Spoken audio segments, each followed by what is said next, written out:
Assalamualaikum warahmatullahi wabarakatuh.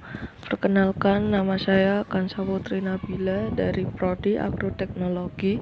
Di sini saya akan menganalisis wacana kritik tajuk rencana korupsi pada harian Indonesia Raya tahun 1966 sampai 1974.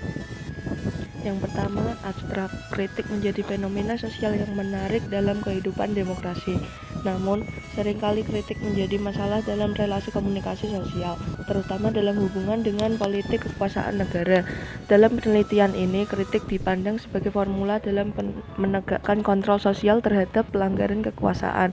Kritik Muchtar Lubis yang menjadi objek penelitian ini merupakan fenomena demokrasi pers dengan relasi kekuasaan di awal Orde Baru tahun 1966 sampai 1974. Fokus kajian dilakukan pada aspek bahasa kritik yang termuat dalam tajuk Indonesia Raya bertopik korupsi dan ekonomi.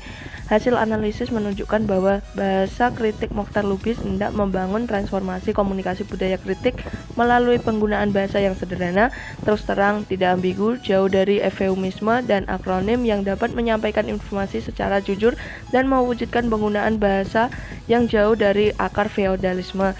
Frasa idiomatik, Republik Pisang dan pengusaha oktopus, serta kosakata sarkasme. Negara garong, tauke, penggarongan di siang bolong, gerombolan kaum koruptor, bandit, dan cukongisme digunakan untuk menajamkan maksud kritik. Konstruksi kalimat kritik yang digunakan berbentuk pasif sehingga objek kritik disebutkan secara jelas. Muchtar Lubis juga menggunakan konstruksi kritik pengalaman langsung dan contoh, konstruksi analogi, perbandingan, dan perumpamaan, konstruksi objek secara langsung, dan konstruksi face-of-face kritik. Semua konstruksi kritik tersebut bermuara pada kritik yang tajam, terang, dan dengan bahasa yang mudah dicerna. Kata kunci bahasa kritik tajuk rencana demokrasi Indonesia Raya. Selanjutnya, pendahuluan. Pada umumnya, kajian tentang kritik Muchtar Lubis menitik berartikan pada kajian wacana kritis tentang kritik kekuasaan dan pendalaman semiotik sebagai simbol kritik dalam berbagai karya, baik karya sastra maupun jurnalistik. Ansori 2017.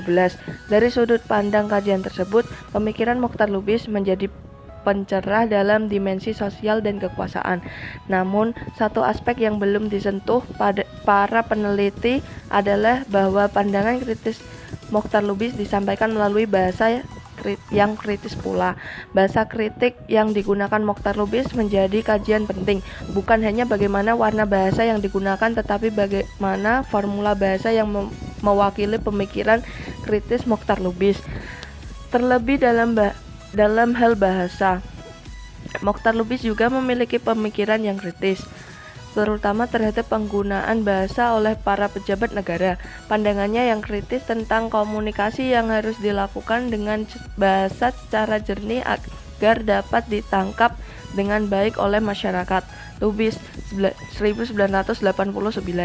Hal yang dianggap mengganggu dalam komunikasi di Indonesia adalah gejala eufemisme dan akronim dalam berbahasa yang berakar dari sikap feodalisme dan kemalasan berbahasa. Hal lain yang mendapatkan kritik Muchtar Lubis adalah ketidakjujuran informasi yang diberikan kepada masyarakat akibat adanya eufemisme, sehingga makna yang hendak dihadirkan dalam komunikasi menjadi kabur dan tidak dipahami dengan baik.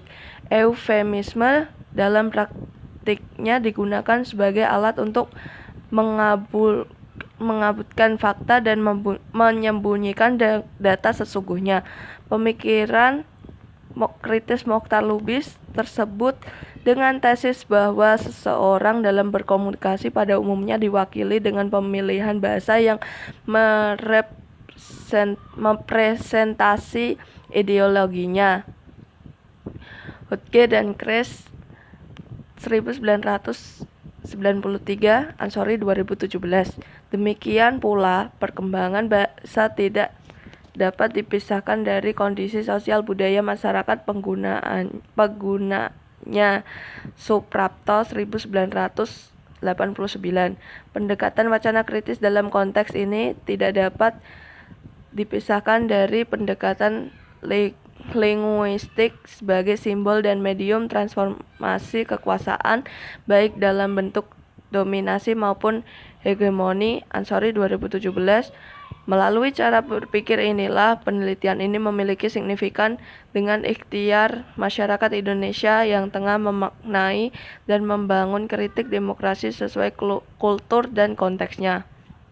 Selanjutnya, metode penelitian ini menggunakan pendekatan kualitatif dengan analisis kualitatif terhadap data-data bahasa tulis tajuk Rencana Harian Indonesia Raya yang terkumpul dalam buku tajuk Mokhtar Lubis di Harian Indonesia Raya, Seri 2, Korupsi dan Ekonomi, Pendidikan dan Generasi Muda, Hukum dan ABRI yang disunting Atmakusuma dan Atmakusuma SR pada tahun 1997 dan diterbitkan Yayasan Obor Indonesia Jakarta. Tajuk ini ditulis Mokhtar Lubis sebagai pimpinan redaksi Harian Indonesia Raya pada tahun 1966 sampai dengan 1974 pada saat Indonesia memasuki awal Orde Baru dan hubungan pers dengan negara sedang memasuki masa harmoni atau periode bulan madu. Dengan demikian,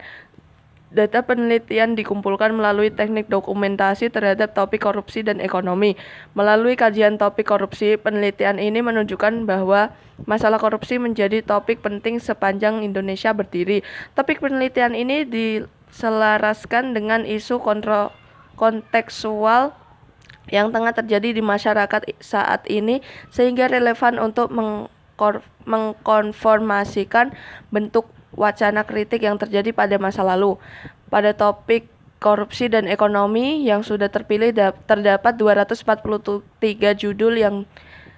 judul tajuk yang menjadi data penelitian ini. Analisis penelitian difokuskan pada masalah bahasa, mencakup penggunaan kosakata, frasa, konstruksi kalimat, dan penggunaan substansi bahasa kritik dalam mentransformasi pemikiran Mokhtar Lubis.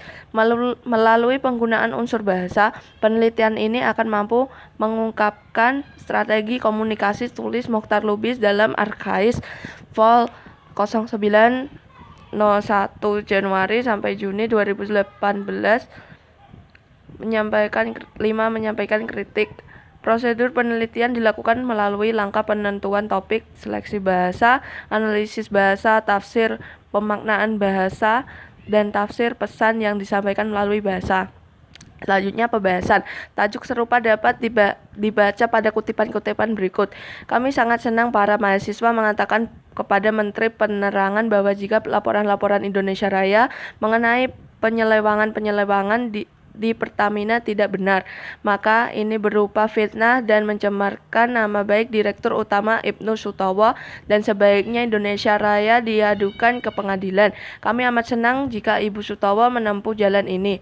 Mari ke pengadilan. 29 Januari 1970.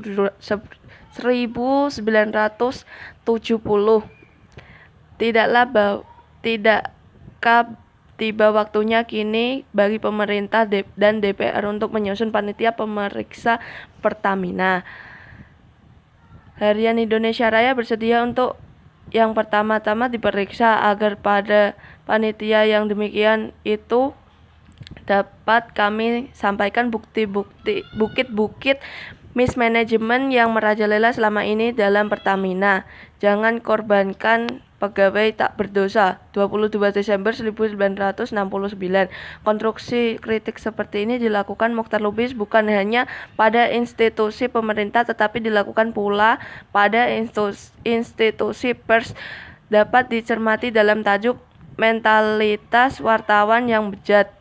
Karena terdapat media yang memuat berita yang tidak benar. Tajuk Indonesia Raya menulis sebagai berikut. Kerusakan pada nilai-nilai kewartawanan yang dahulu dibuat oleh rezim Soekarno ternyata sampai kini belum sepenuhnya dapat diperbaiki. Perbuatan berita palsu mengenai percakapan yang tidak pernah terjadi antara Menteri Luar Negeri Adam Malik dan Mokhtar Lubis mengenai Pertamina adalah salah satu contoh terakhir. Mentalitas wartawan yang bejat. 29 Desember 1969. Yang terakhir, simpulan. Berdasarkan analisis data di atas, penelitian ini dapat disimpulkan bahwa Mokhtar Lubis melalui bahasa kritik yang digunakan hendak membangun transformasi komunikasi budaya kritik melalui penggunaan bahasa yang sederhana, terus terang, tidak ambigu, jauh dari eufemisme dan akronim yang dapat menyampaikan informasi secara jujur dan mewujudkan penggunaan bahasa yang jauh dari akar feodalisme. Karakter komunikasi kritik semacam inilah yang dikembangkan Mokhtar Lubis yang dapat digambarkan melalui penggunaan kosakata, frasa, dan kalimat baik dalam hal tingkat kekritisan maupun simbol kekritisan dengan analogi dan perumpamaan yang relevan dengan maksud agar kritik lebih memiliki daya sangat. Penggunaan analogi Republik Pisang dan pengusaha oktopus, contoh frasa kritik idiomatik dan kosakata yang digunakan tampak sarkasme dan menunjukkan kemarahan seorang Mokhtar Lubis, misalnya kosakata negara garong, tauke, penggarungan di siang bolong, gerombolan kaum koruptor, bandit, dan cukongisme. Sementara konstruksi kalimat yang digunakan berbentuk pasif, sehingga yang dikritik disebutkan secara terang. Konstruksi kritik seperti ini membutuhkan data dan fakta yang akurat agar terhindar dari fitnah dan kebohongan publik. Apabila dikaji berdasarkan relasi antara bahasa dan substansi kritik, Mokhtar Lubis menggunakan konstruksi kritik pengalaman langsung dan contoh, konstruksi analogi, perbandingan dan perumpamaan, konstruksi objek secara langsung, dan konstruksi vis-a-vis kritik. Semua konstruksi kritik tersebut bermuara pada kritik yang tajam, terang, dengan bahasa yang mudah dicerna.